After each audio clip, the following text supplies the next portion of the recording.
matchup with Notre Dame Fighting Irish. Jen? Antonio this Saturday to take on number 23 ranked Notre Dame. What do you think their chances are at this game?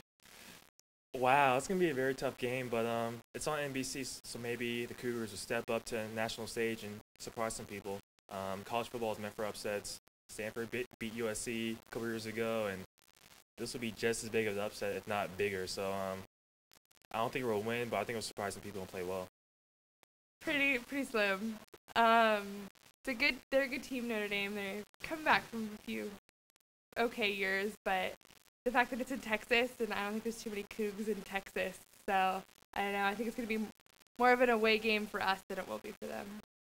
You know, I'm a Coug fan to the fullest. You know, I love the Cougs. I love everything Cougs, but, you know, they got the quarterback. I don't know his name by heart, but, you know, he's looking to go, you know, first or second in the NFL draft. And as much as I want to say the Cougs are going to win, I mean, I've been here 4 years, and, you know, they just don't really have that much of a chance. You know, we have a freshman quarterback, and they have a all Heisman quarterback. I mean, the math doesn't add up, you know.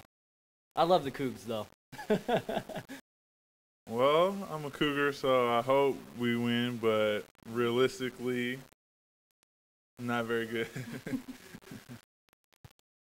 Well, you know, I'm a Cougar, so I'm always going to, you know, be optimistic and hope that we can pull something off. You know, I think volleyball did a great job in doing that this last weekend, and I think that we can do that as well. I mean, Notre Dame obviously is their, you know, they're ranked, and a lot of people, you know, like to choose them over WSU, but I think that we've been doing a good job in trying to see what we need to improve on, and just been watching film, you know, clips of Coach Wolf and other assistant coaches. I think that, you know, they have something up their sleeves. So I wish them the best of luck, and I think that we're gonna give them a run for their money. So go Cougs.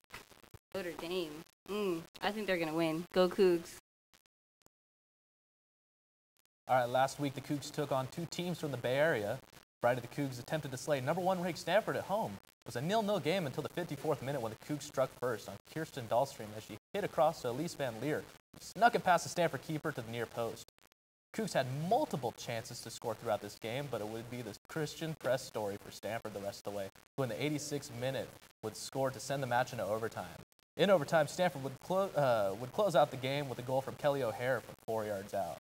Now Sunday, the Cougs looked for a little redemption as they played their second straight game against a ranked opponent when they took on the number 23 Cal Golden Bears. The Bears got out to an early lead as Lisa Kevorkian scored in the 25th minute, and the Cougs trailed into the second half when then a Cal yellow card would lead to a free kick. Jacqueline Roth would convert on a free kick from 20 yards out, and the goal in the 62nd minute. The match would remain tied, and the Cougars would play their second overtime game this weekend.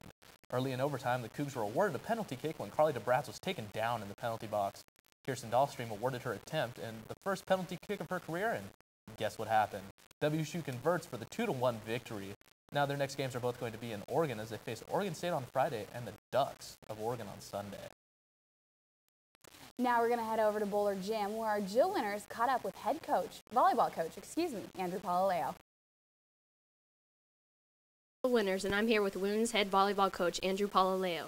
Coach, so far this season, the WSU Cougars are off to one of their best starts in school history. They have a 16-4 record in conference play and a 5-4 record, a 16-4 record overall and a 15-4 record in conference play.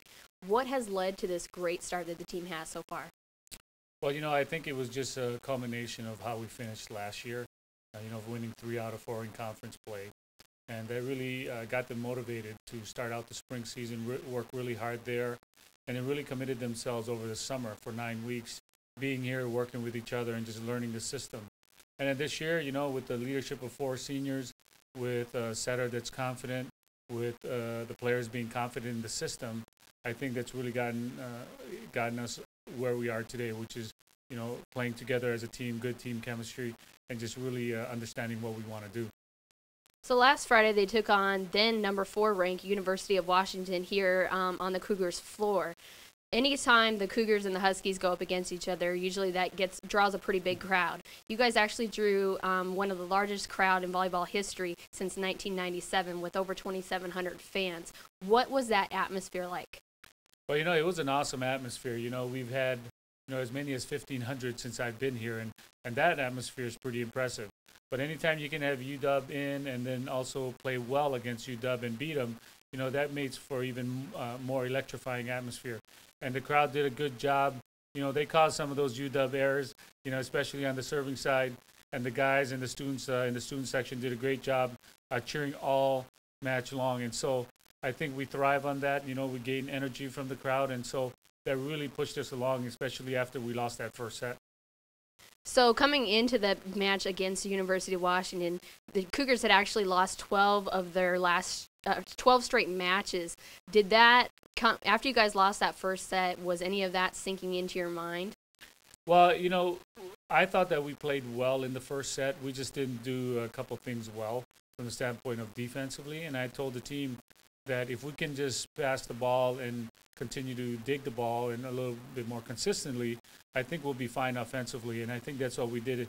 Our defensive game turned around in the middle of that second set. And once we did that, we kind of just rolled the rest of the way. And we were in system a lot. We were able to, you know, set the ball to whoever we wanted to set the ball to. And so that really put pressure on them. And it kind of gave us some confidence trying to close that match out. So the Pac-10 is one of the strongest conferences in volleyball out there right now. You came from South Dakota State University where you coached for 7 years. What difference do you see in the style of play against the teams that you saw back then to the style of play you're seeing in the Pac-10 this season? Well, you know, the Pac-10 has always been known for, you know, high, big hitters, and there's a reason why they're known for that. A lot of good players in this conference, a lot of good coaches that you're having to coach against, and so, you know, the level of play is just a little bit different level, and so we have to recruit the type of kids that we need here, and so, you know, but at the same time, you know, we want to be known for how hard we work defensively and how balanced we are, and so the level of play is definitely different, and so, you know, trying to coach at a different level. What I used to do is not good enough. What as a staff we used to do is not good enough, and it's not so much even just from where I came from, but also from match in and match out. We have to be better every time we go out and prepare. So getting off to this strong first start, what does the team have to do to continue this positive momentum into the second half of the season? Well, I think our focus has always been so far this year is to try to do as many things as we can correctly, you know, and put ourselves in a position where we're competing, give ourselves an opportunity to win the match, but yet at the same time, our number one goal is to really get out there and make sure that we're competing every match. And I think if we do that, then you give yourselves opportunities to win matches. And so our goal is to handle the ball on our side of the net and compete. And next up for the Cougars, they're taking on Arizona, and then on Friday, in Arizona's number 18 Arizona State on Saturday. You have already defeated both of these teams so far this season.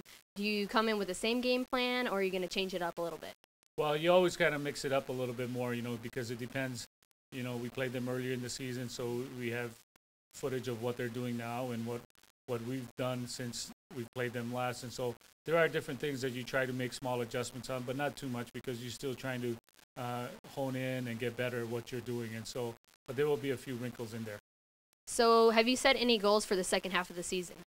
Yeah, win them all. Win them all. Sounds good to us. Compete is what we've done all year long is compete every match out.